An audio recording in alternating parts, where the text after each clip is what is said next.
কত masters degree complete করা BCS cadre নারীর খপ্পরে পড়ে চরিত্র শেষ, সম্মান শেষ, মর্যাদা শেষ, সব শেষ।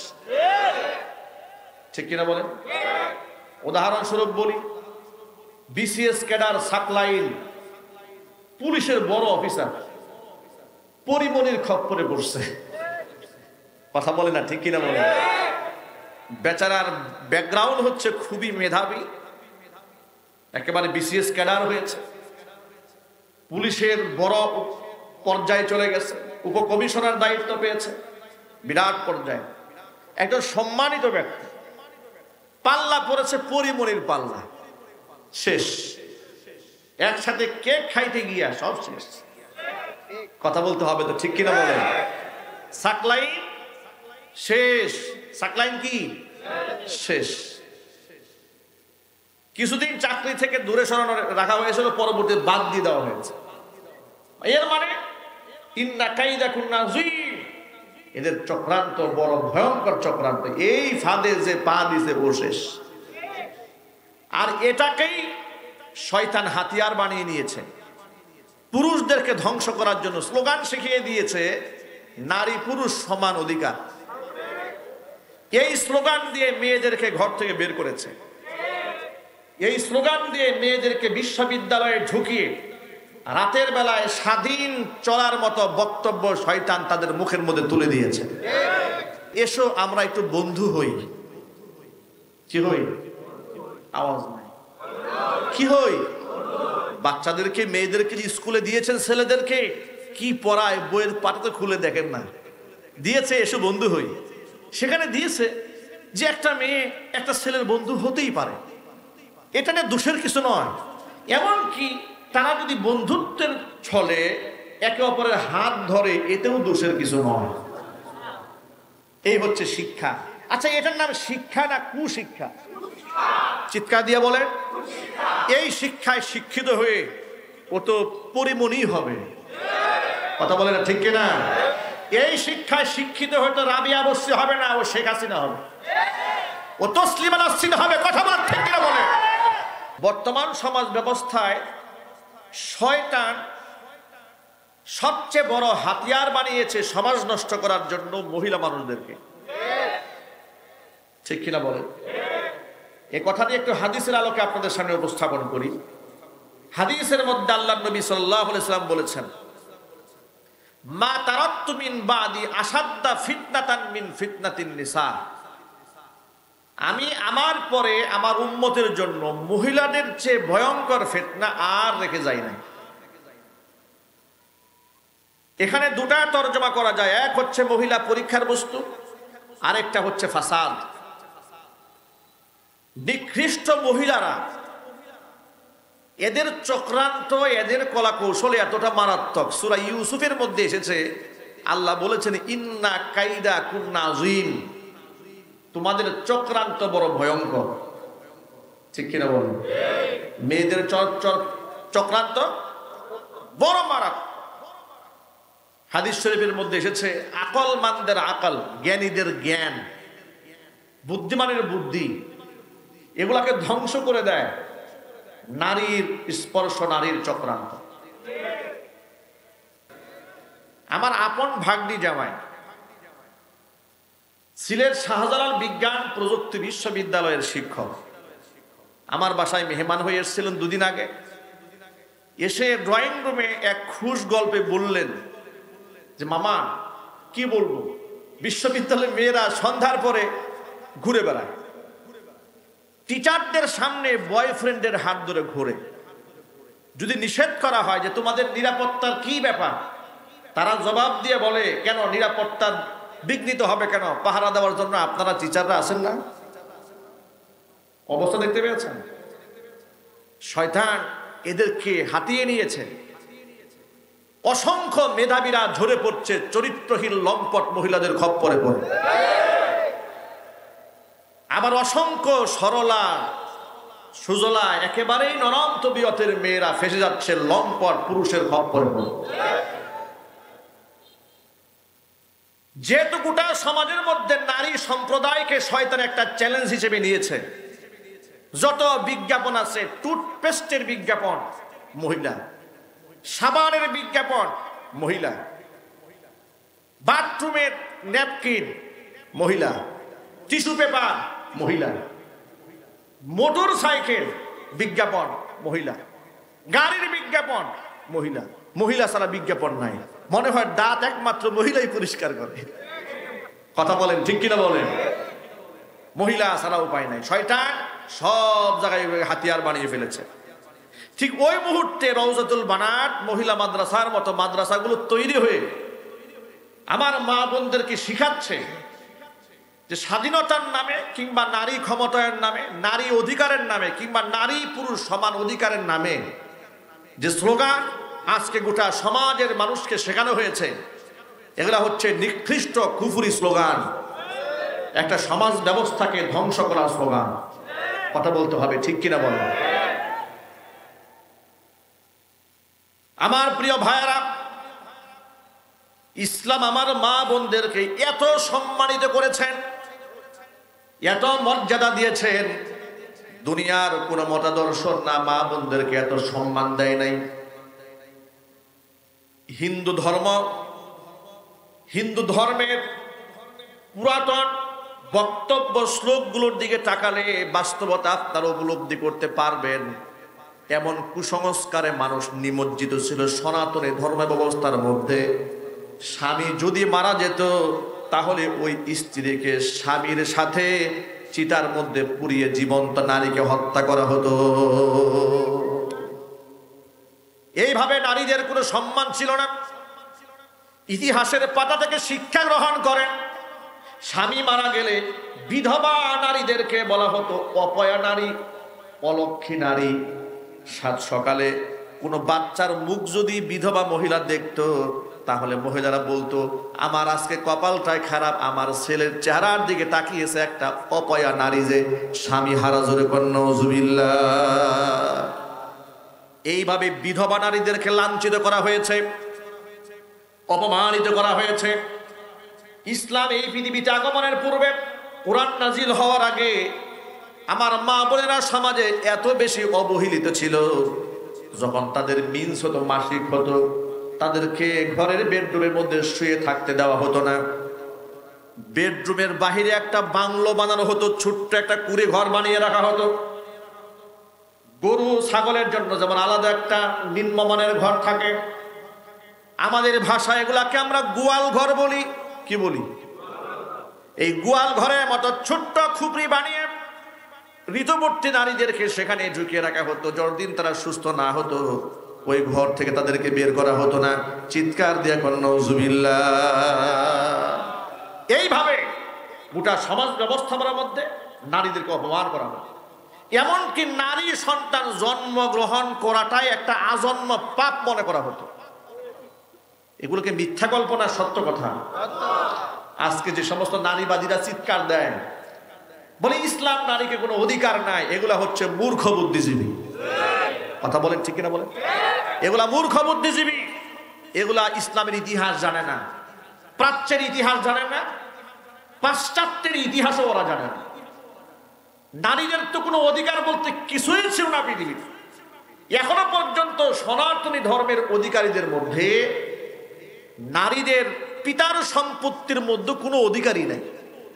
আজকের একবিংশ শতাব্দীতে এসেও হিন্দু সম্প্রদায়ের মেয়েরা বিয়ে হয়ে যাওয়ার পরে বাবার মেরাজ সম্পত্তি বলতে কোনো সম্পত্তির মালিক তারা হয় না। সুতরাং যাদের আওয়াজ তুলতে মনে চায় সনাতনীদের বিরুদ্ধে আওয়াজ তোলো, কিন্তু সনাতনীদের বিরুদ্ধে আওয়াজ না তুলে আওয়াজ তোলে কোরআনের আইনের বিরুদ্ধে। কথা বলতে হবে ঠিক কিনা? আমার প্রিয় যুবক ভাইরা, কোরআন বলছে ভালো করে শোনেন, যে সমাজে বিধবা নারীর কোনো সম্মান তারা দেয় নাই। কোরআন কি বলল, হাদিস কি বলেছে শোনেন। আল্লাহর নবী সাল্লাল্লাহু আলাইহি সাল্লাম বলেছেন, আল আরমিলাতুস সালিহা তাকুনু শাহীদাতান ইনদাল্লাহ। একটা বিধবা সতী সাধ্বী রমণী শুধু বিধবা হলেই চলবে না, অনেক নারীরা বিধবা হয়ে চরিত্র হারিয়ে ফেলে। বিধবা যদি তার চরিত্রকে ধরে রাখতে পারে, নবী করিম সাল্লাল্লাহু আলাইহি ওয়াসাল্লাম বলেছেন সেই ব্যক্তি আল্লাহর কাছে শহীদের মর্যাদা পাবে। চিল্লাবেন আল্লাহু আকবার। এখানে বিধবা নারীদের সম্মানকে রক্ষা করা হয়েছে। শুধু কি তাই, আল্লাহর নবী সাল্লাল্লাহু আলাইহি ওয়াসাল্লাম বলেছেন as-sa'i 'alal armilati wal masakin কাল মুজাহিদি ফি সাবিলিল্লাহ ওয়া কাল কাইমি লা ইয়াফতুর ওয়া কাস-সাইমি লা ইফতির আও কামা ক্বালা আলাইহিস সালাতু ওয়াস সালাম। ইতিমকে সাহায্যকারী ব্যক্তি, বিধবা নারীকে সাহায্যকারী ব্যক্তির সম্মান আল্লাহর কাছে কত বেশি। কাল মুজাহিদি ফি সাবিলিল্লাহ, আল্লাহর রাস্তায় জিহাদ করলে মুজাহিদের যে সওয়াব পায়, এতিম আর বিধবাকে সাহায্য করলে আল্লাহ পাক এতিম বিধবার সাহায্যকারী বান্দার আমলনামায় একজন মুজাহিদের সওয়াব লিখে দেয়। শুধু মুজাহিদের সওয়াব লিখেই ক্ষান্ত হয় না, ওয়াকাল কাইমি লা ইয়াফতুর, প্রতিনিয়ত তাহাজ্জুদের নামাজ পড়ে, কিয়ামুল লাইল করে, তাহাজ্জুদের নামাজ যার কাজা হয় না সে যে পরিমাণ সওয়াব পায়, এতিম মানুষকে সাহায্য করলে আল্লাহ পাক তার আমলনামায় সেই সওয়াব দান করেন। ওয়াকাস-সাইমি লা ইফতির, এতিম আর বিধবাকে সাহায্য করলে আল্লাহ পাক ব্যক্তির আমলনামায় সেই সওয়াব দান করেন। সারা বছর নফল রোজাদার রোজা রেখে সেই সওয়াব পায়, এতিম বিধবাকে সাহায্যকারী বান্দাকে আল্লাহ সেই সওয়াব দান করে দেয়। আপনারা এক বাক্যে জবাব দিয়ে বলুন, ইসলামে বিধবা নারীদের মর্যাদা আছে না নাই? আরো জোরে বলেন। এমনকি আল্লাহর নবী সাল্লাল্লাহু আলাইহি ওয়াসাল্লাম বিধবাদেরকে বিবাহ করার ক্ষেত্রে উৎসাহ প্রদান করেছেন। নবীজি সাল্লাল্লাহু আলাইহি ওয়াসাল্লাম নিজে শুধুমাত্র গোটা জীবনে একটা মাত্র কুমারী নারী বিবাহ করেছেন। জীবনের প্রথম যাকে বিবাহ করেছেন তিনি ছিলেন বিধবা নারী, দুইটা স্বামী হারা। বেঈমান মুনাফিকরা বলে নবী করিম সাল্লাল্লাহু আলাইহি ওয়াসাল্লাম নারী লিপ্সু ছিলেন। নাউজুবিল্লাহ, এত আসতে বললেন? তারা বলেছে নারী লিপ্সু ছিলেন, তা না হলে তিনি 13টা বিবাহ করেছিলেন কেন? আচ্ছা আপনারা বলেন তো, একটু জোর আওয়াজে জবাব দেবেন। নারীদের প্রয়োজনীয়তা মানুষের যৌবনকালে আসে না বৃদ্ধকালে আসে? প্রশ্ন বেশি কঠিন হয়ে গেছে মনে হয় নাকি? নারীর প্রয়োজনীয়তা একটা ব্যক্তির যৌবনকালে না বুড়া বয়সে? নিশ্চয়ই যৌবনকালে। আর যৌবনকালেই নবীজি সাল্লাল্লাহু আলাইহি ওয়াসাল্লাম বয়স 22 বছর, 21 বছর কিংবা 25 বছর, তিনি বিবাহ করলেন 40 বছরের একটা পৌরা নারীকে, বৃদ্ধা নারীকে। এর মানে প্রথম বক্তব্য প্রত্যাহার করা হলো কাফের, বেঈমান এবং মুশরিক সমালোচকদের। নারীদের প্রতি আকর্ষণ কিংবা নারী লিপ্সু এই চিন্তাই যদি আল্লাহ রাসূলের মধ্যে থাকতো, তাহলে তিনি 22 বছর বয়সে 40 বছরে খাদিজাতুল কুবরা রাদিয়াল্লাহু তাআলা আনহা, তার থেকে 15-20 বছরের বড়, তাকে বিবাহ করতেন না। কথা ঠিক কিনা বলেন? এক নম্বর বক্তব্য। যতগুলো বিবাহ করেছেন শরীয়তের প্রয়োজনে বিবাহ করেছেন। শরীয়তের প্রয়োজনটা কি? ইসলাম শুধুমাত্র প্রাপ্তবয়স্ক পুরুষের জন্য নয়, ইসলাম প্রাপ্তবয়স্ক পুরুষের জন্য যেমন নারীর জন্য তেমন। ইসলাম যেমন পুরুষের জন্য, ইসলাম তেমন নারীর জন্য। ইসলাম যেমন যুবকের জন্য, ইসলাম তেমন বৃদ্ধের জন্য। ইসলাম গোটা মানবতার কল্যাণের জন্য। কিন্তু আপনারাই বলেন, আমাদের মা বোনদের ব্যক্তিগত এমন শরঈ পবিত্রতার কিছু মাসআলা আছে, পুরুষ হয়ে সরাসরি নারীদেরকে যে কথাগুলো বলা যায় না, আছে না নাই? আরো জোরে বলেন। যেমন আমার মা বোনরা অসুস্থ হলে কিংবা তাদের শারীরিক এমন কিছু বিষয় আছে, আভ্যন্তরীণ গোপনীয় রোগ থাকতে পারে, যে রোগের জন্য আমরা পুরুষ ডাক্তারদের কাছে না গিয়ে আমরা গাইনি বিশেষজ্ঞ ডাক্তারের কাছে নিয়ে যাই। কথা বলে না, ঠিক কিনা বলেন? কারণ কি? নারী ডাক্তারের কাছে আপনার নেওয়ার প্রয়োজনটা কেন হয়? কারণ আল্লাহ রাব্বুল আলামিন আমার মা বোনদের আভ্যন্তরীণ এমন কিছু রোগও দিয়েছেন যে রোগের সমাধানের জন্য পুরুষের কাছে যাওয়া যাবে না। এটা লজ্জা, এটা অপমানের, এটা শরমের, এটা হায়া। ঠিক কিনা বলেন? নারীদের কাছে যেতে হবে। শারীরিক অসুস্থতার ক্ষেত্রে যেমন একজন নারী ডাক্তারের প্রয়োজন হয়, ইসলামে তাহারাতের পবিত্রতার এমন কিছু গোপন মাসআলা আছে, এমন কিছু বিষয় আছে যেগুলো সরাসরি নারীরা এসে রাসূলের কাছে জানতে পারতেন না। এটা নারীদের হয়ে, নারীদের পক্ষ হয়ে, নারীদের কাছে বার্তা পৌঁছে দেওয়ার জন্য নারীর প্রয়োজন হয়। কথা বলতে হবে, ঠিক কিনা? এই জন্য উম্মুল মুমিনিন মা আয়েশা সিদ্দিকা রাদিয়াল্লাহু তাআলা আনহাকে আল্লাহর পক্ষ থেকে রাসূলের স্ত্রী হিসেবে আল্লাহ পাক নির্বাচন করে দিয়েছিলেন। কাফেররা এই ব্যাপার নিয়েও একটা প্রশ্ন তুলে, রাসূলের বয়স হয়ে গেল 60 বছর, এত আপনার 55 বছর হয়ে গেল, বৃদ্ধ বয়সের কাছাকাছি এসে বিবাহ করলেন 7 বছরের কুমারী নারীকে। এটা বৈষম্য করা হয়েছে, এটা জুলুম করা হয়েছে। নাউজুবিল্লাহ আসতে বলেন। আপনি আজকে থেকে মাত্র আপনার 2-3 পুরুষ পেছনে যান, দেখবেন আপনার দাদি, আপনার নানি, তাদের বিবাহ হয়েছে 9 বছর বয়সে। কথা বলেন। আমার দাদি, আমার কথা বলছে, আমার দাদির বিয়ে হয়েছে 9 বছর বয়সে, তার 13 জন সন্তান তিনি দুনিয়াতে রেখে বিদায় হয়েছেন। আমার নানি, আমার দাদি 13 জন সন্তানের জননী। আল্লাহু আকবার বলেন। বৃদ্ধ বয়স পর্যন্ত বেঁচে ছিলেন গৌরবের সাথে, সম্মান নিয়ে দুনিয়া থেকে চলে গেছেন। নারীদের অল্প বয়সে বিয়ে হওয়ার এই কথাটা তো খুব পুরাতন না, মানে সেদিনও ছিল। এটা কথা বলতে হবে, ঠিক কিনা বলেন? এটা সেদিনও ছিল, মাত্র 2 পুরুষ আগেই ছিল। এটা সমাজে আইব হিসেবে, দোষ হিসেবে গণ্য করা হয় না, গণ্য করা হতো না। যেখানে মাত্র 2 পুরুষ আগে গণ্য করা হয় না, সেখানে 1500 বছর আগে যারা রাসূলের সমালোচক ছিল, আপনারা বলেন তো, একটা মেয়ে যদি 7 বছর বয়সে বিবাহ হওয়ার পরে 9 বছর বয়সে স্বামীর ঘরে যায়, তিনি নিজে যদি এর দ্বারা মাজলুম হতেন, নিশ্চয়ই কোনো একটা বক্তব্য মা আয়েশার পক্ষ থেকে থাকতো, অভিযোগ তুলে যে আপনারা কেন একজন বৃদ্ধ মানুষের সাথে আমাকে বিবাহ দিয়েছেন। এমন কোন হাদিস মা আয়েশার পক্ষ থেকে, এমন কোন বক্তব্য আপনারা জীবনে শুনেছেন? কেউ হাদিসে দেখাতে পারবে? ইতিহাসে দেখাতে পারবে?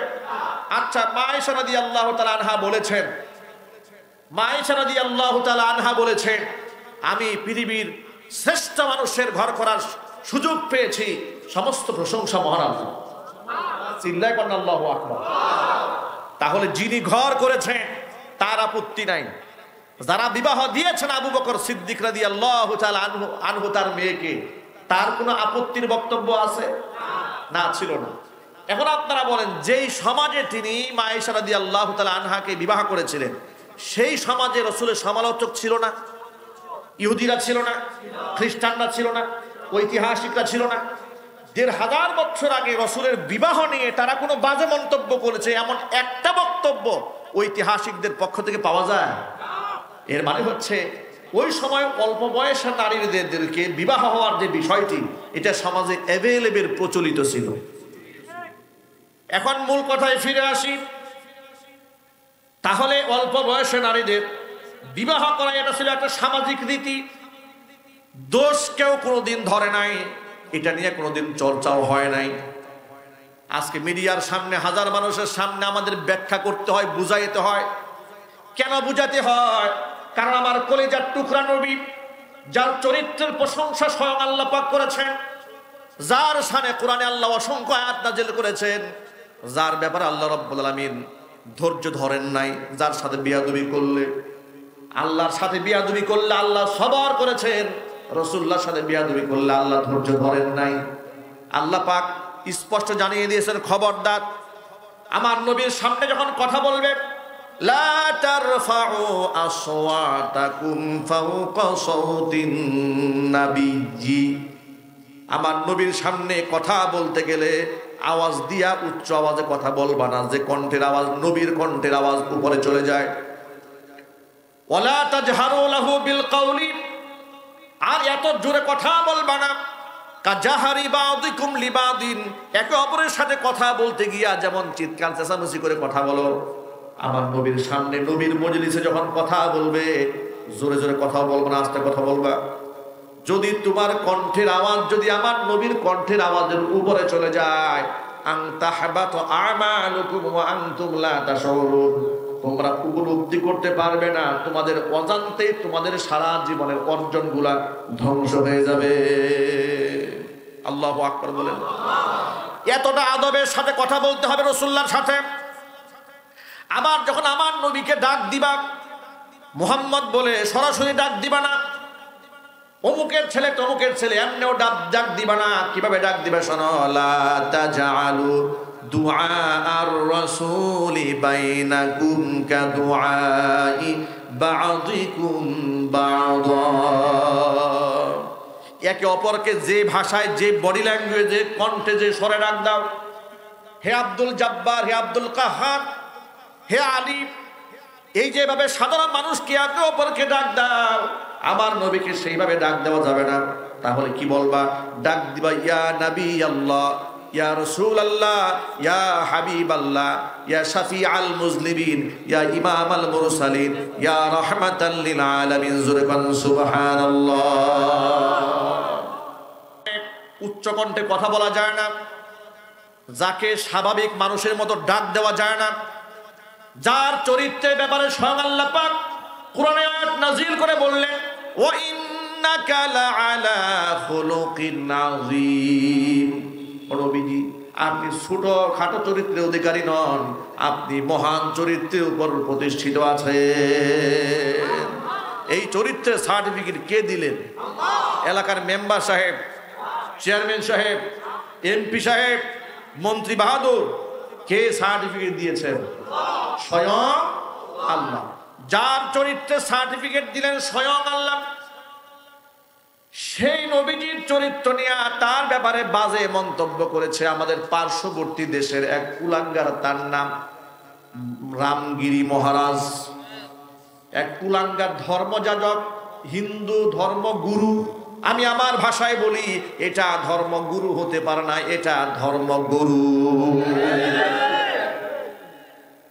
কোন শিক্ষিত মানুষ আল্লাহ রসুলের সমালোচনা করতে পারে না, কারণ এমন ইনসাফ ভিত্তিক জীবন ব্যবস্থা এই পৃথিবীতে এমন ভাবে এই সত্তা প্রতিষ্ঠা করেছে, পৃথিবীতে তার সাথে তুলনা দেওয়ার মতো কোনো মানুষ এই জমিনে নাই।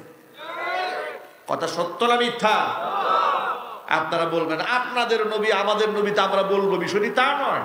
তাহলে চ্যালেঞ্জে আসো, অমুসলিমরা চ্যালেঞ্জে আসো, রসুলের সামনে দাঁড় করিয়ে, তার সাথে মুসাবাকা করে, কম্পিটিশন দাঁড় করিয়ে রাসূলুল্লাহর চাইতেও উত্তম আদর্শের কোন মানুষ তোমরা যদি প্রমাণ করতে পারো, তাহলে আমরা কান ধরে তওবা করব। কিন্তু ওপেন চ্যালেঞ্জ গোটা বিশ্ব মানবতার জন্য, আল্লাহর নবীর চেয়ে উন্নত চরিত্রে, উন্নত আখলাকে, উন্নত মানসিকতার, উন্নত শিক্ষার মানুষ এই পৃথিবীতে আর জন্মগ্রহণ করে নাই। সুবহানাল্লাহ বলেন। তার ব্যাপারে বাজে মন্তব্য করেছে রামগিরি মহারাজ, এই নরপশু, সে নাকি ধর্মগুরু। আমি আমার ভাষায় বলি, এটা হচ্ছে চরম পর্যায়ে ধর্মগুরু। ঠিক কিনা বলেন? এই গরুর বিচার হতে হবে। কথা বলেন। গোটা মুসলিম বিশ্ব ফুঁসে উঠেছে, বাংলাদেশে আন্দোলন হয়েছে। ভারতের মুসলমানেরা কোনো আন্দোলন নিয়ে এইভাবে জাগ্রত হয় নাই। মুহাম্মদ সাল্লাল্লাহু আলাইহি ওয়াসাল্লামের কটূক্তির কারণে যেভাবে জাগ্রত হয়েছে, সেখানকার একজন সাধারণ মুসলমান সাংবাদিকরা বললেন যে ভাই, আপনারা যদি এইভাবে লং মার্চ করে থাকেন তো কারবার কা কিয়া হোগা, ব্যবসা বাণিজ্য কাজ করে কি হবে? ব্যক্তি জবাব দিয়া বলে, আল্লাহ নবীর সামনে কোনো কারবার নাই। আল্লাহু আকবার বলেন। আল্লাহ নবীর আগে কোনো ব্যবসা বাণিজ্য নাই, কোনো চাকরি নাই, কোনো জীবন নাই, যতক্ষণ পর্যন্ত কটূক্তিকারী শাস্তি নিশ্চিত না হবে, সারা রাজপথ ছেড়ে দেওয়া হবে না। আল্লাহু আকবার বলেন। এই দৃশ্যটা দেখে আমার কলিজা এত বড় হয়ে গেছে। সুবহানাল্লাহ। কোন আলেম নন, সাধারণ একটা মানুষের মহব্বত আল্লাহর নবীর প্রতি কত গভীর। সে বলছে रसूल के सामने कोई कारबार नहीं है, হুজুরের সামনে কোনো কারবার নাই। আগে রাসূলের সাথে বিয়াদবি যে করেছে তার বিচার নিশ্চিত হবে, এরপরে ব্যবসা বাণিজ্য হবে। আল্লাহু আকবার বলেন। আজকে তার পক্ষ হয়ে আপনাদের সামনে বিশ্লেষণ করতে হচ্ছে আমাকে। তিনি অল্প বয়সের মেয়েকে বিবাহ করেছিলেন কেন? তার কারণ এই প্রশ্ন কোনো কাফের তুলনায়, এই প্রশ্ন কোনো ব্রাহ্মণ তুলে নাই, কোনো খ্রিস্টান তুলে নাই, মুসলমানের ঘরে জন্ম নেওয়া এক কুলাঙ্গার, নাম তার আসাদ নূর। এই কুলাঙ্গার আল্লাহর নবীর এই বিষয় নিয়ে চরিত্রের উপর প্রশ্ন তুলেছে। এই আসাদ নূর বাংলাদেশে 2016 সালে পুলিশের হাতে অ্যারেস্ট হয়ে গেল ধর্মকে অবমাননা করার জন্য। কিভাবে যেন সেই মামলা থেকে যে জামিন পেয়ে গেল। কোন মামলায় অ্যারেস্ট হয়েছিল? সে বলেছিল আমি কোরআনের উপর পেশাব করব। আচ্ছা, এমন কোরআনের উপর অবমাননা করার পরে নবী করিম সাল্লাল্লাহু আলাইহি সাল্লামকে সব সময় বলে আরবের কুখ্যাত ডাকাত, সব সময় এই শব্দগুলো বলে বেড়ায়। এই লোকটা বাংলাদেশের অ্যারেস্ট হওয়ার পরে জামিন পেয়ে গেল। যে দেশের আদালতে আলেমরা বছরের পর বছর জামিনের কাগজ নিয়ে দাঁড়াতে পর্যন্ত পারে না, আলেমদের জামিন হয় নাই। 8 বছর, 10 বছর, 12 বছর, 13 বছর আলেমদেরকে বিনা অপরাধে আটকে রাখা হয়েছে। সেই জায়গায় আসাদ নূরের জামিন হয়ে যায়। স্বৈরাচারী বিচার ব্যবস্থাকে বানাইছিল। কথা বলতে হয়, ঠিক কিনা বলে? বিচার ব্যবস্থাকে কোন জায়গায় নিয়ে দাঁড় করিয়ে দিয়েছিল? সেই বিচার ব্যবস্থাকে নতুন করে ঢেলে সাজাতে হবে। আসাদ নূর জামিন পেয়ে বিদেশি প্রভুদের কাছে আশ্রয় চলে গেল। বিদেশে বসে বসে ইউটিউবে প্রতিনিয়ত ইসলামের বিরুদ্ধে, আলেমদের বিরুদ্ধে, রসুলের বিরুদ্ধে, কোরআনের বিরুদ্ধে বক্তব্য দিয়ে চলছে। এই সমস্ত বক্তব্য ফেসবুকে প্রচার হয়। বাংলাদেশের লক্ষ লক্ষ মানুষরা দেখে, মর্মাহত হয়, ক্ষতবিক্ষত হয়। কিন্তু ফেসবুক কর্তৃপক্ষ এমন বক্তব্যে, এমন আঘাতকারী বক্তব্যে কমিউনিটি গাইডলাইন স্ট্যান্ডার্ড এটা দেয় না, তার রিচও কমে না, তাকে ভাইলেশন দেয় না। কিন্তু আপনি ইসলামের পক্ষে কথা বলেন, আপনাকে কমিউনিটি গাইডলাইন দিয়ে দিবে। এগুলা সব করেছিল পলক নামক দুষ্ট শয়তান। ডিজিটালাইজেশন করেছিল ইসলামকে দমানোর জন্য। কথা বলেন, ঠিক কিনা বলেন? আমি আপনাদের কাছে যে কথাটা বুঝাতে চাই সেটা হলো, নবী করিম সাল্লাল্লাহু আলাইহি ওয়াসাল্লামের চরিত্রের উপর প্রশ্ন তোলার কারণে এতগুলো কথা আপনাদের সামনে আজকে উপস্থাপন করতে হয়েছে। তা না হলে এই বিষয়ে তো আপনাদের সামনে বলার কোনো প্রয়োজন ছিল না। এখন আপনারা বলেন, নবীজি সাল্লাল্লাহু আলাইহি ওয়াসাল্লাম বিবাহ করেছিলেন যৌবন মেটাবার জন্য। কার হুকুম? আরো চিৎকার দিয়ে বলেন। বৃদ্ধা খাদিজাতুল কুবরা রাদিয়াল্লাহু তাআলা আনহা, নবীজি সাল্লাল্লাহু আলাইহি ওয়াসাল্লামের প্রথম স্ত্রী। এত সম্মান আল্লাহ পাক তাকে দিয়েছেন, রাসূল তাকে দিয়েছেন। খাদিজাতুল কুবরা রাদিয়াল্লাহু তাআলা আনহার ব্যাপারে আল্লাহর নবী জান্নাতুল বাকি কবরস্থানের সামনে দাঁড়িয়ে লাইলাতুন নিসফি মিন শাবান মাসের মধ্য রজনী যেদিন দোয়া কবুল হয়, তিনি আল্লাহকে ডেকে ডেকে বলছেন, রব্বুল আলামিন, দুনিয়া থেকে খাদিজাকে তুমি আমার থেকে নিয়ে গেছো, কাল হাসরের ময়দানে আমি যেন খাদিজাকে না হারায়া যাই। মা আয়েশা রাদিয়াল্লাহু তাআলা আনহা বলেন, আমি রাসূলের পেছনে দোয়াতে আমিন আমিন বলছিলাম, কিন্তু এমন কথা যখন রাসূলের মুখ থেকে বের হয়ে গেছে, আমি আমিন বলা বন্ধ করে দিলাম। মনে হিংসা লাগছে। হাজার হলেও মেয়ে মানুষ, তো রাসূলের স্ত্রী হলো, কিন্তু ফেরেশতা না। কি ছিলেন তিনি? মানুষ। রাগ, গোসা, মান, অভিমান এগুলো ছিল। তিনি বলেন, খাদিজার মতো একটা বৃদ্ধা নারীর জন্য এই দোয়া করার পরে আমি আমিন বাদ দিলাম, আমি বললাম না। আমার খুব রাগ হলো, গুসা হলো। দোয়া শেষে আমি নবীজি সাল্লাল্লাহু আলাইহি সাল্লামকে বললাম, আপনি এখনো পর্যন্ত এই বৃদ্ধা মহিলার কথা ভুলেন নাই। ইন্নাহা কানাত আজুজাতান, তিনি একটা বৃদ্ধা নারী ছিলেন, তার কথা আপনি এত মনে পড়ে কেন? কদ আবদালাকাল্লাহু খায়রাম মিনহা, তার থেকে তো উত্তম নারী আল্লাহ আপনাকে বদলাই দিয়েছে। সুবহানাল্লাহ পড়েন। আল্লাহ তো দিয়েছেন আপনাকে তার থেকে উত্তম রমণী। আল্লাহর হাবিব আয়েশা রাদিয়াল্লাহু তাআলা আনহার বক্তব্য খণ্ডন করে বলেন, আয়েশা রে শোনো, ওয়াল্লাহি, আল্লাহর কসম করে বলছি, মা আবদালানি আল্লাহু খায়রাম মিনহা, খাদিজার চেয়ে উত্তম রমণী আল্লাহ পাক আমার জিন্দেগিতে আর একটাও দেন নাই। খাদিজার কথা বলে তোমরা আমাকে কষ্ট দিবা না। তোমরা হচ্ছ আমার সুখের দিনের সঙ্গিনী, আর আমার খাদিজা ছিল আমার দুঃখের দিনের সঙ্গিনী। আয়েশা রাদিয়াল্লাহু তাআলা আনহা তখন বললেন, তাহলে খাদিজা সম্পর্কে আমাদের কিছু একটা শোনান। নবীজি সাল্লাল্লাহু আলাইহি সাল্লাম বললেন, শোনো আয়েশা, আমি যখন হেরা গুহার মধ্যে ধ্যানমগ্ন থাকতাম, আমার খাদিজা আমার জন্য রুটি সবজি তৈরি করার পরে রান্না করে 2500 ফিট উঁচাই পাহাড় বেয়ে বেয়ে খাবারটা নিয়ে আসতো আমার কাছে। কত কষ্ট করেছে। আরবের সবচেয়ে সম্ভ্রান্ত নারী তহুরা ছিল যার উপাধি, সবচাইতে ধনী, প্রভাবশালী, ক্ষমতাধর নারী। আমার স্ত্রী হওয়ার সুবাদে আমাকে নবুয়ত দান করার পরে ইসলামের জন্য এত ত্যাগ আর এত কুরবানি সে করেছে, সম্পদ সব ব্যয় করে ফেলেছে। এমনকি সে আবি তালেবের মধ্যে গাছের পাতা খেয়ে জীবনযাপন করেছে। জীবনে একটা বারের জন্য অভিযোগ তুলে আমাকে বলে নাই, আবাল কাসেম, ও কাসেমের বাবা, আপনার মতো স্বামী পাওয়ার কারণে আজকে আমার কপালে এত দুঃখ আর এত কষ্ট। কোনোদিন এমন কথা বলে নাই। বরং আমি যত রাত হোক না কেন ঘরের দরজার মধ্যে টুকা দিতে দেরি হয়েছে, আমার খাদিজা আমার জন্য দরজা খুলে দিতে 1 সেকেন্ডও দেরি করে নাই। আমি খাদিজাকে অনেকবার জিজ্ঞেস করেছি, খাদিজা তুমি ঘুমাও না? খাদিজা জবাব দিয়ে বলেছে, আমার স্বামী রাহমাতুল্লিল আলামিনের চতুর্দিকে শত্রু, না জানে তার কোনো ক্ষয়ক্ষতি হয় নাকি। এই টেনশন আমার দিলের মধ্যে সব সময় পীড়া দেয়। যখন ঘুমে ধরে দরজার মধ্যে দাঁড়ায় দাঁড়ায় ঘুমায়, যাতে করে রাহমাতুল্লিল আলামিন আমার দরজার মধ্যে টুকা দিয়ে দাঁড়িয়ে থাকতে না হয়। আল্লাহর নবী খাদিজাতুল কুবরা রাদিয়াল্লাহু তাআলা আনহাকে ভুলতেই পারতেন না। খাদিজা রাদিয়াল্লাহু তাআলা আনহার বান্ধবী যারা বেঁচে ছিলেন, নবীজি সাল্লাল্লাহু আলাইহি ওয়াসাল্লাম খাদিজার ইন্তেকালের পরে নিজের ঘরে ভালো কিছু রান্না হয়ে গেলেই খাবার ভালো গোশতগুলা ভুনা করে করে খাদিজা রাদিয়াল্লাহু তাআলা আনহার বান্ধবীদের বাড়ি বাড়ি গিয়ে পৌঁছায় দিতেন। সুবহানাল্লাহ, আল্লাহু আকবার বলে। কত মর্যাদা মা খাদিজাতুল কুবরা রাদিয়াল্লাহু তাআলা আনহার আল্লাহ পাক দিয়েছেন, এত সম্মান দিয়েছেন। একদিন আল্লাহর নবী হেরা গুহার মধ্যে ধ্যানমগ্ন আছেন। খাদিজাতুল কুবরা রাদিয়াল্লাহু তাআলা আনহা নবীজির জন্য খাবার নিয়ে আসতেছিলেন। জিবরাইল আলাইহিস সালাতু ওয়াস সালাম রাসূলের কাছে আসলেন।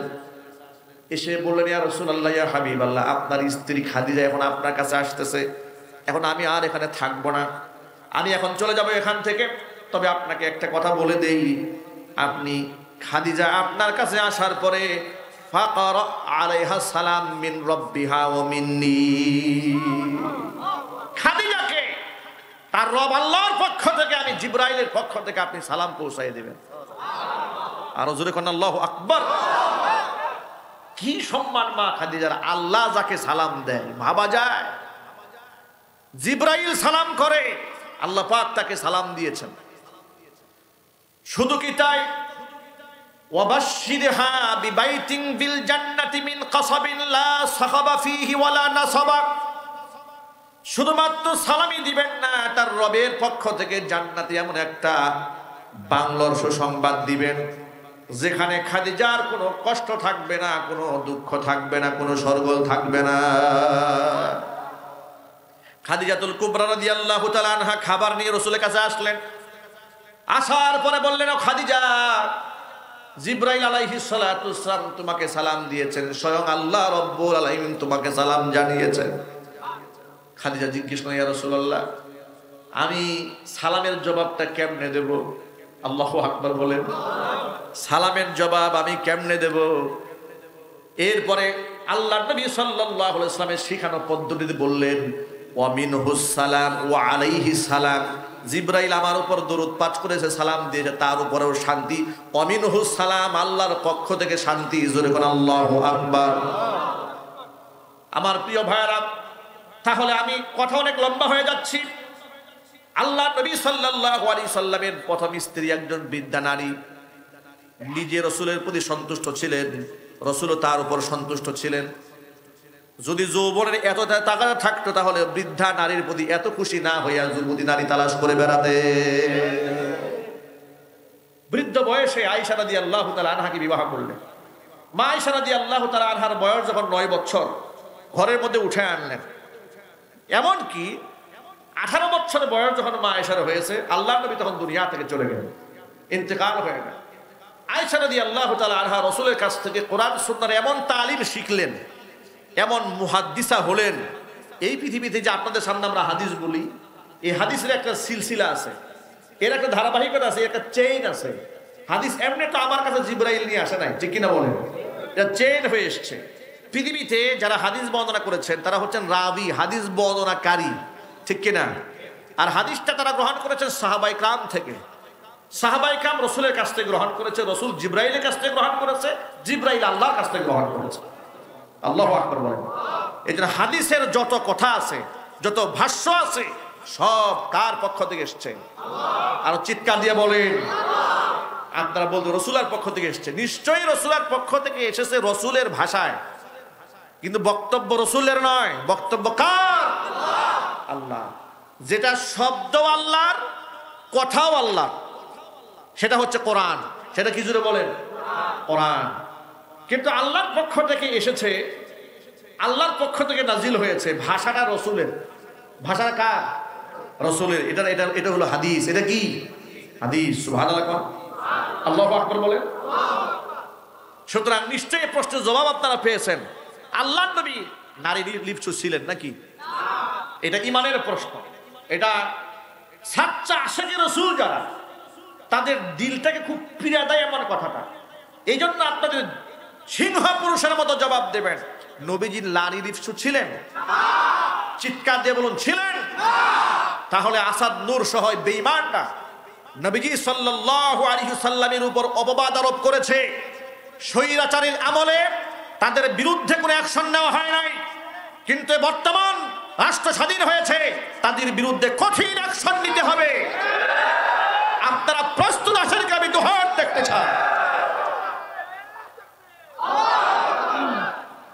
আমার প্রিয় যুবক ভাইরা, মা বোনেরা, নবী করিম সাল্লাল্লাহু আলাইহি ওয়াসাল্লাম বিবাহ করেছেন একাধিক, ইসলামের স্বার্থে, কোরআনের স্বার্থে, দ্বীনের স্বার্থে, ঠিক কিনা বলেন? খাদিজাতুল কুবরা রাদিয়াল্লাহু তাআলা আনহার ব্যাপারে নবীজি সাল্লাল্লাহু আলাইহি ওয়াসাল্লাম বলেছেন, কিয়ামতের দিন 4 জন নারী জান্নাতের সবচেয়ে বেশি সম্মানিত হবেন।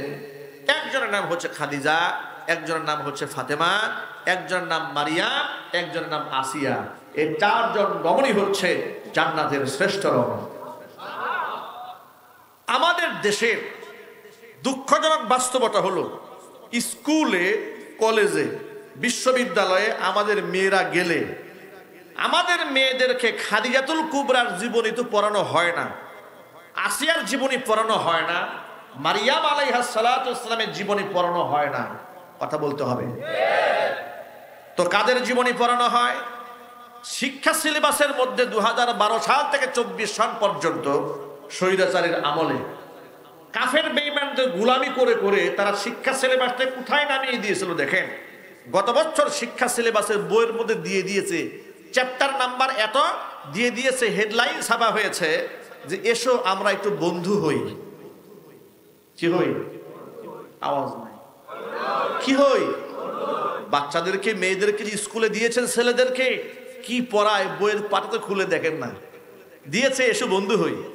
সেখানে দিয়েছে যে একটা মেয়ে একটা ছেলের বন্ধু হতেই পারে, এটা নিয়ে দোষের কিছু নয়। এমনকি তারা যদি বন্ধুত্বের ছলে একে অপরের হাত ধরে, এতেও দোষের কিছু নয়। এই হচ্ছে শিক্ষা। আচ্ছা, এটার নাম শিক্ষা না কুশিক্ষা? চিৎকার দিয়ে বলেন। এই শিক্ষায় শিক্ষিত হয়ে ও তো পরিমণি হবে। কথা বলে না, ঠিক কিনা? এই শিক্ষায় শিক্ষিত হয়তো রাবিয়া বসরি হবে না, ও শেখ হাসিনা হবে, ও তসলিমা নাসরিন হবে। কথা বলে ঠিক কিনা বলে? ওলামায়ে কেরাম আওয়াজ তুলেছেন। এই মাদ্রাসাগুলো, রওজাতুল বানাত, এই মাদ্রাসাগুলো রাবিয়া বসরি তৈয়ার করার সংগ্রাম চালাচ্ছে। আল্লাহু আকবার। আমাদের মেয়েরা এখান থেকে বুরকা পড়তে শিখে, পর্দা করতে শিখে, আদব শিখে, ইসলামের তাহজিব শেখে, তামাদ্দুন শেখে, কোরআন জানে, হাদিস জানে, ইসলামের ইতিহাস জানে, স্বামীর খেদমত জানে, শ্বশুর শাশুড়ির মর্যাদা জানে। যে মেয়েটা দাওরে হাদিস কমপ্লিট করে ফেলে, সে আবেদা হয়, জাহেদা হয়, সালেহা হয়, কানেতা হয়, স্বামী ভক্ত হয়, আল্লাহর ওলি হয়। আল্লাহু আকবার। ওরা এই মাদ্রাসাগুলো সহ্য করতে পারে না। স্বৈরাচারীর আমলে এক মন্ত্রী বলেছে যে বুরকা পরে পরে ঢুকে আর বুরকা পরে পরে বের হয়, কি যে করে মাদ্রাসায় আল্লাহ জানে। মানে কত কষ্ট এদের। ওদের মেয়েরা তো ল্যাংটা ঘুরেই, কিন্তু আমাদের মেয়েরা পর্দা করবে এটা ওদের সহ্য হয় না। আমরা বলি তোমাদের সহ্য না হলে তোমরা রাম এবং বামদের কাছে চলে যাও। ওরা আমাদেরকে কি বলতো? ওরা আমাদেরকে বলতো আমরা নাকি পাকিস্তানের দালালি করি, বলতো না? কথা বলেন। আপনাদের প্রমাণ দেই। সম্ভবত গতকালকে গ্রেফতার হয়েছে স্বৈরাচারীর আমলের এক কুলাঙ্গার, নাম তার আব্দুর রাজ্জাক।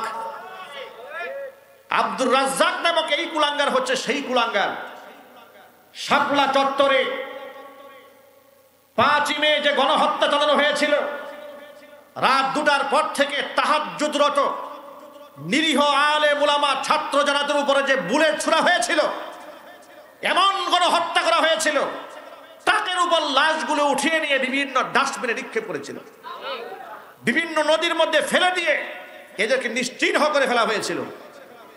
সেই সমস্ত শহীদদের ব্যাপারে এই কুলাঙ্গার আব্দুর রাজ্জাক বলেছে যে এই সমস্ত মৌলবাদ, এই সমস্ত খুনি, এরা হচ্ছে পাকিস্তানের দূষণ।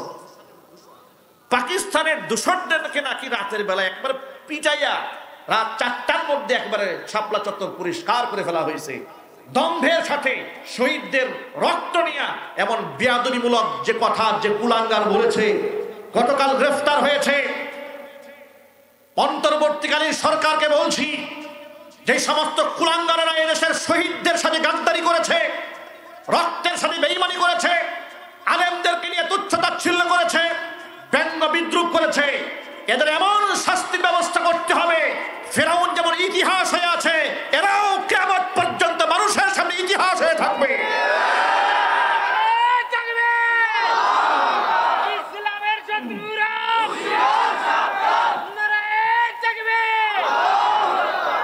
ওরা আমাদেরকে পাকিস্তানের দোসর বলেছে। আমরা পাকিস্তানের দোসর নই। আমরা জেল খেটেছি, জরিমানা দিয়েছি, ফাঁসির মঞ্চে উঠেছি, কিন্তু আমরা পাকিস্তানে আশ্রয় নেই নাই। তোমরা যে রাম বামদের মুশরিকদের গোলাম, তা প্রমাণ হয়েছে।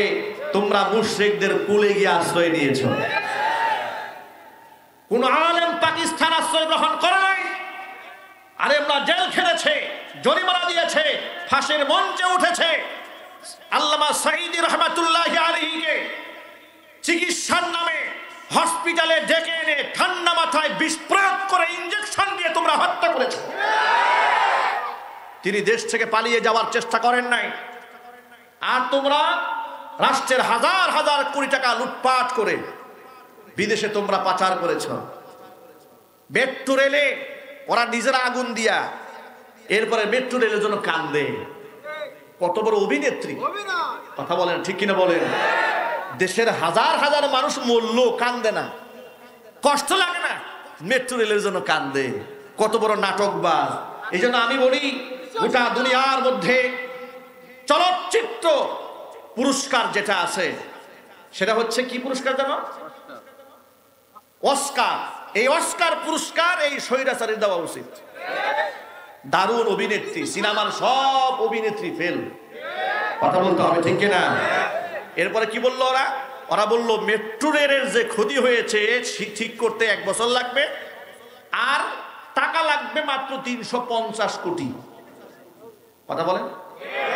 মাত্র 1,26,00,000 টাকা দিয়ে 1.5 মাসের মাথায় সেল চালিয়ে ট্রেন চলে। আপনারা চিন্তা করেন, একটা ট্রেন ঠিক করবে যেখানে লাগে মাত্র 1 কোটি, বাজেট করত 350 কোটি, খাইছে কয় কোটি? কথা বলে। ওদের দুর্নীতি দেখলে শয়তানও কান্দে।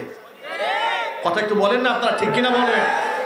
ওরা যে কত বড় লুপাট করেছে, দুর্নীতি করেছে। ওদিন দেখলাম ওদের দলের এক কুলাঙ্গার বলেছে রাষ্ট্র মাত্র 2 মাসে দেউলিয়ার পথে। আমরা বলবো চাটার দলেরা 16 বছর যে চাটা চাটছো, দেউলিয়া হবে নাকি ঘোড়ার ডিম হবে? 16 বছরে তোমরা দেউলা বানিয়েছিল। কথা বলেন ঠিক কিনা? আগামী 16 বছর মুসলমানদের নেতৃত্বে রাষ্ট্র চলতে দাও, দেখবা দেশ আফগানিস্তানের মতো গোটা পৃথিবীর মধ্যে মডেল রাষ্ট্রে পরিণত হবে। চাচার দলেরা সাহস কত, এখনো পর্যন্ত ফেসবুকে স্ট্যাটাস দেয়, তাই মাত্র 2 মাস আছে দেশ দেউলিয়া হয়ে যাবে। বেটা 16 বছর যে চাটা চেটেছ, দেউলিয়া তো হয়েই যাবে। দেউলিয়ার বাকি আছে কি? দেউলিয়ার বাকি আছে কি? দ্রব্যমূল্য তোমরা কোথায় নিয়ে ঠেকিয়েছ? 10 টাকা কেজি চাউল খাওয়াবে, সেটা 80 টাকায় তোমরা ঠেকিয়ে দিয়েছ। তোমরা বড় বড় কথা বলো, এরা হচ্ছে মিথ্যাবাদী, এরা ধোঁকাবাজ, মুনাফেক। আপনাদের সকলকে জানিয়ে দেই, আগামীতে নির্বাচন হবে, কে ক্ষমতা আসবে কে যাবে দেখতে চাই না। কথা একটা পরিষ্কার, তন্ত্রমন্ত্র দিন শেষ, বাংলাদেশ এখন খেলাফত প্রতিষ্ঠা করতে হবে ইনশাল্লাহ। বলেন আগামীর বাংলাদেশ কোরআন দিয়ে চলবে। ওই শাহরিয়ার কবির বলেছিল না, বাংলাদেশে কোরআন দিয়ে চলতে পারে না। আমরা বলি তোর মতো শাহরিয়ার কবির আসবে আর ল্যাট্রিনে চলে যাবে। কোরআন ছিল, আছে, ভবিষ্যতেও থাকবে। কোরআনী রাজ কায়েম হোক, এটা আপনারা চান? কারা কারা চান হাত দেখি, কারা কারা চান হাত দেখি।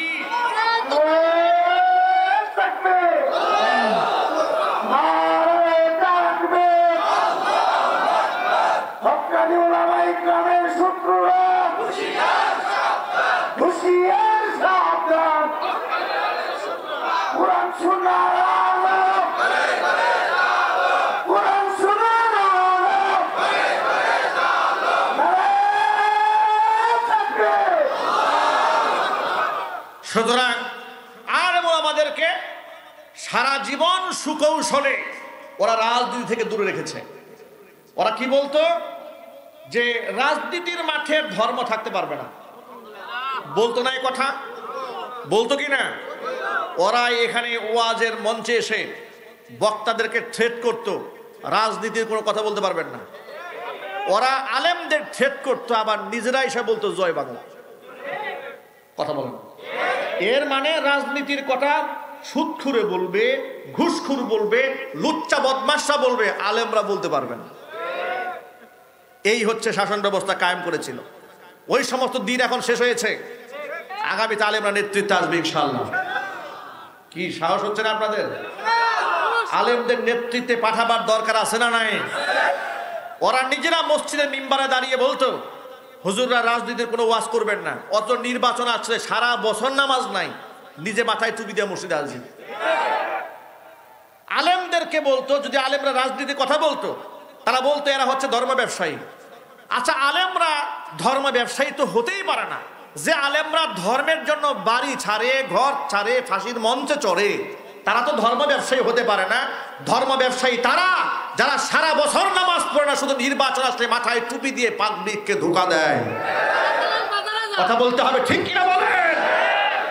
বাজারে গিয়ে দৌড়ায়, হাতের মধ্যে তসবিহ ধারণ করে, মাথার মধ্যে পট্টি বাঁধে, এরাই হচ্ছে আসল ধর্ম ব্যবসায়ী।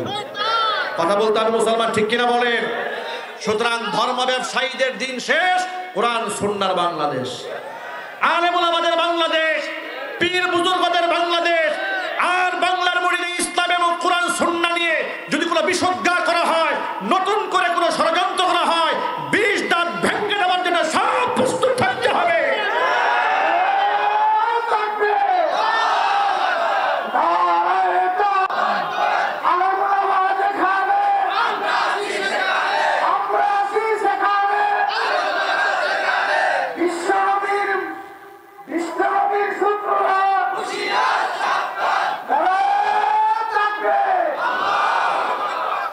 সুতরাং প্রিয় ভাইরা, অসংখ্য যুবককে ময়দানে দেখতে পাচ্ছি। সন্তানদেরকে কোরআনী নূর সন্তানের সিনার মধ্যে ঢুকাই দেন ইনশাআল্লাহ। বলেন আমাদের প্রজন্ম আলেমদের প্রতি শ্রদ্ধাশীল হবে ইনশাআল্লাহ। কারণ আমরা আমাদের সন্তানদের সিনাকে কোরআন মুক্ত রাখতে চাই না, কোরআন যুক্ত রাখতে চাই। আপনার ছেলে স্কুলে পড়ুক, কলেজে পড়ুক, ভার্সিটিতে পড়ুক, সে যেখানেই পড়ুক না কেন, সন্তানকে কোরআন শেখাবার দরকার আছে না নাই? যদি না শেখান, সবচেয়ে বড় ক্ষতিগ্রস্ত সবার আগে আপনি, বাবা মা নিজে হবে। ইমাম সাহেবকে পরিতাপ করতে হবে না, সবার আগে আপনাকে অনুশোচনায় ভুগতে হবে। যখন দেখবেন আপনার ছেলেটা গাজার আসরে চলে গেছে, আপনার ছেলে যখন মদের আসরে চলে গেছে, তখন সেদিন বুঝে আসবে, যখন দেখবেন ছেলে প্রতিষ্ঠিত হয়েছে, ছেলে আপনার সেবা না করে আপনাকে বৃদ্ধাশ্রমে ঠেলে দেওয়ার চেষ্টা করছে, সেদিন আলেমদের কথা বুঝে আসবে হুজুররা কেন কোরআন পড়াইতে বলছিল। আল্লাহ রাব্বুল আলামিন যেন আমাদের সকলকে কথাগুলো বোঝার তৌফিক দান করেন। আল্লাহ পাক কোরআন অনুযায়ী জীবন পরিচালনার তৌফিক দান করেন। আমাদের সন্তানদেরকে, ছেলে হোক মেয়ে হোক, কোরআনের নূর সিনায় ঢুকিয়ে আমাদের গর্বিত পিতামাতা হওয়ার তৌফিক দান করেন।